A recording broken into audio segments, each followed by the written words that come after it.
यहाँ पर ठोक बजा के टिकट देना था कि कौन हेमंत सोरेन को पटक सकता है, इसीलिए मुझे दिया गया है। मुझ में उतनी क्षमता है। तमाड़ से राजा पीटर सामान्य कार्यकर्ता ने शिबू सोरेन को हरा दिया था। दुमका 2014 में लुइस मरांडी ने हेमंत सोरेन को मुख्यमंत्री रहते हुए हरा दिया था।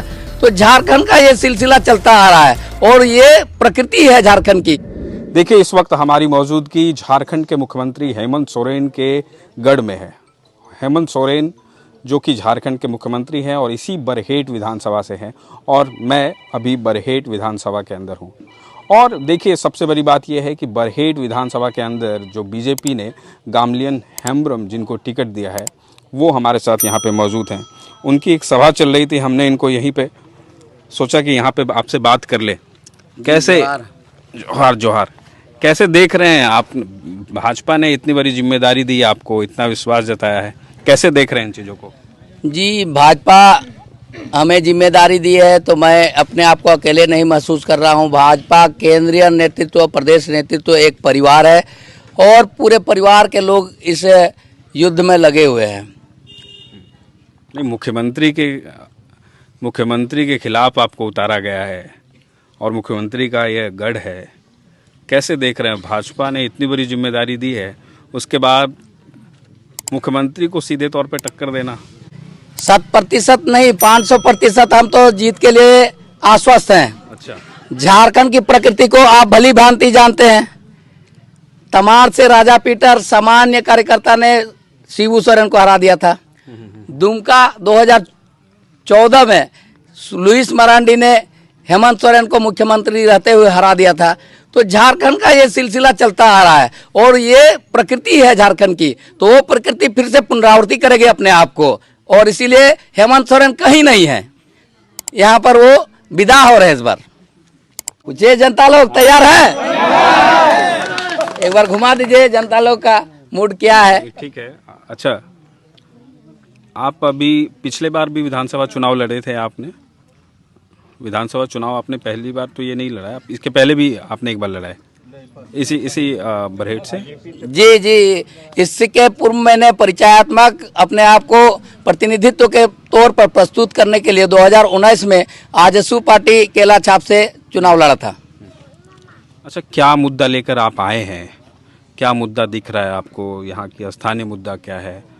क्या लग रहा है आपको मुख्यमंत्री के कार्यकाल में कितना डेवलप हुआ है? आप अभी भले ही कैंडिडेट है, लेकिन आप जो यहाँ के राजनीति को इतने दिन से देख रहे हैं तो उसमें क्या लग रहा है आपको, कितना काम हुआ है यहाँ पर? मैं तो इसी बरहेट विधानसभा क्षेत्र के अंतर्गत ही पेट खासा गांव में जन्म हुआ और यहाँ बचपन से ही हमारी देख रहा हूँ। मेरी जन्म 15/2/1991 को हुई है। 33 साल 8 माह मेरा उम्र है और इस 33 साल के समयावधि में हमने देखा 1990 से हमारे जन्म के पूर्व से ही झारखंड मुक्ति मोर्चा का यहाँ राज रहा है। 1990 से हेमलाल मुर्मू जी यहाँ के प्रतिनिधि एमएलए के रूप में रहे और लगातार वो 25 साल का कार्यकाल का निर्वहन किए। उसके पश्चात वो 2004 में एमपी बनाए गए और उस अंतराल में 2005 से 9 तक ये अपना थॉमस सोरेन जी गादीगंज के एमएलए रहे और उसके पश्चात 2014 से 19 नेता प्रतिपक्ष के तौर पर और 19 से 24 पूर्ण कार्यकाल का उन्होंने निर्वहन किया श्रीमान हेमंत सोरेन जी ने। तो इस 35 साल के कार्यकाल में बरहेट विधानसभा का आप लोग आकलन कर रहे हैं किस तरह से यहाँ का अभी पेयजल से लोग त्रस्त हैं, सड़क से लोग मरहूम हैं। पेयजल, सड़क और शिक्षा की तो बात ही मत कीजिए। शिक्षा का आप विद्यालय का एक 2-2 विद्यालय देख लीजिए कि शिक्षा का क्या दुर्दशा है। तो इस तरह से हम लोग यहाँ देख रहे हैं कि ये मूलभूत सुविधाओं से वंचित रखा गया। भारत 1947 में आज़ाद हो चुका है, 78वां वर्षगांठ हो चुका है, लेकिन इस 78 साल के कार्यकाल में क्या आपको नहीं लग रहा है कि एक भारत, आज़ाद भारत अलग है और ये एक भारत अलग है जो गुलामी से जूझ रहा है, दलालों के गुलामी से जूझ रहा है और ये प्रतिनिधित्व के कारण है, ये गलत प्रतिनिधित्व के कारण इस तरह का यहाँ पर दुर्गति हो रहा है। भाजपा की भी तो सरकार थी ही झारखंड में, अचानक हो गया सब कुछ। जी, भाजपा की पूर्ण कार्यकाल की सरकार रही रघुवर दास जी यहाँ के निवर्तमान मुख्यमंत्री जी रहे, उस कार्यकाल में पीडब्ल्यूडी का कई सड़कों का निर्माण किया गया। पहाड़ में जो पहाड़िया बंधु रहते हैं, प्रिमिटिव ट्राइब के लोग रहते हैं, उनको सोलर लाइट के माध्यम से उनको बिजली मुहैया कराया गया। प्रधानमंत्री ग्रामीण विद्युतीकरण के माध्यम से आज जो आप ये पोल देख रहे हैं पूरे पहाड़ में, जंगल में, ये पोल प्रधानमंत्री ग्रामीण विद्युतीकरण के माध्यम से इसका जाल बिछाया गया और बहुत बड़ी बड़ी सड़कें बनी। रघुवर दास जी के कार्यकाल में 108 उपलब्ध कराया गया था ना, क्या रघुवर दास जी का 108 रिबन कंप्लेन था ना? तो आयुष्मान कार्ड के माध्यम से भी लोगों को, और इसके बाद प्रधानमंत्री किसी सम्मान निधि का उसको मुहैया कराया गया। तो इस तरह का भाजपा के कार्यकाल में बहुत सारा विकास का कार्य हुआ। तो क्या झारखंड में भाजपा की सरकार बनाने जा रहे हैं आप लोग? बिल्कुल, इस बार 5 साल के कार्यकाल में सभी युवाओं को जिस तरह से हेमंत सोरेन ने वादा किया था, गरीब महिलाओं को 2000 रुपया मासिक रूप से चूल्हा खर्चा के तौर पर दिया जाएगा। बीपीएल रेखा के नीचे, बिलो पॉवर्टी लाइन के नीचे जो भी परिवार होंगे 72,000 रुपया उसको मासिक रूप से दिया जाएगा। इसके बाद उन युवाओं को 5,000 और 7,000 भत्ता तब तक दिया जाएगा जब तक उनको नौकरी दे नहीं दिया जाता। किन युवाओं को? जो ग्रेजुएट और पोस्ट ग्रेजुएट है, 5,000 और 7,000, ये मैनिफेस्टो में है उनका।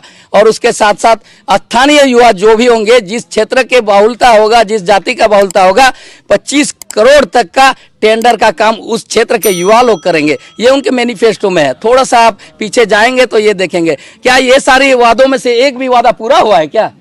कितना युवा लोग, कितना ग्रेजुएट युवा लोग, यहाँ मुस्लिम युवा भी हैं, संथाल युवा भी हैं, डोम कमर सब युवा हैं। किन युवाओं को 25 करोड़ रुपए का टेंडर मिला है क्या? उसके अतिरिक्त सैकड़ों ऐसे झूठे वादे किए गए जिसको एक को भी धरातल में नहीं उतारा गया।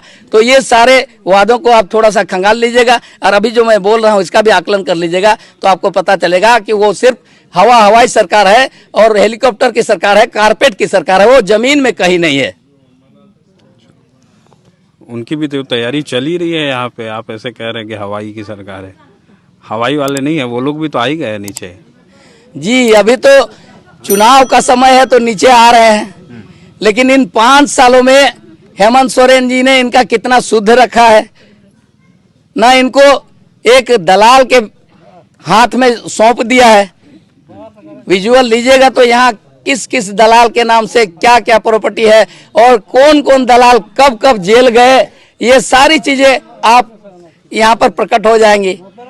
अच्छा, एक बात की चर्चा चल रही है, वैसे तो 2 बात है, लेकिन पहला सवाल मैं करूंगा, उसके बाद दूसरी सवाल। अभी चर्चा में ये है कि आपने इलेक्शन कमीशन को ये लिख के दिया है कि मुख्यमंत्री ने जो दस्तावेज पेश किए हैं चुनाव को लेकर निर्वाचन पदाधिकारी के समक्ष, उसमें क्या त्रुटि है, उसको लेकर आपने कुछ ऑब्जेक्शन लगाया है। आपने कहा है कि नॉमिनेशन उनका गलत तरीके से हुआ है। क्या कहना चाह रहे हैं आप? जी, हमने चुनाव आयोग को और दिल्ली को भी ये रिपोर्ट किया है कि 2024 के चुनाव में उनका 42 साल रहता है, 2019 के चुनाव में 42 साल रहता है और 2024 के चुनाव में उनका 49 साल हो जाता है। तो नामांकन के शपथ पत्र में जो वो दायर करते हैं उसी का मैं वहाँ पर दवा आपत्ति किया था और उनके नामांकन को रद्द करने की मैंने इलेक्शन कमीशन से गुहार लगाई थी। उसका साक्ष्य के तौर पर मैंने सभी कागजातों को उसमें संलिप्त किया है। ठीक है। अच्छा, दूसरी बात ये भी है, आपके कुछ विरोधी लोग कह रहे हैं कि भाजपा को कोई और नहीं मिला यहाँ पे कैंडिडेट, तो आपको टिकट दे दिया गया। और दूसरी तरफ एक ये भी बात है कि आप पर भाजपा ने इतनी बड़ी जिम्मेदारी दी, आप पर इतना विश्वास दिखाया। कैसे इन चीज़ों को देख रहे हैं, दोनों चीज़ों को? जी बिल्कुल, भाजपा के पास दर्जनों कार्यकर्ता है और टिकट आर्थिक तौर पर बड़ेट विधानसभा ही नहीं, पूरे 81 विधानसभा में दर्जनों नहीं सैकड़ों कार्यकर्ता ऐसे हैं, क्षमतावान कार्यकर्ता हैं जो कि पूर्ण रूप से हमेशा जब भी चुनाव का बिगुल फूंकता है वो चुनाव के लिए तैयार रहते हैं।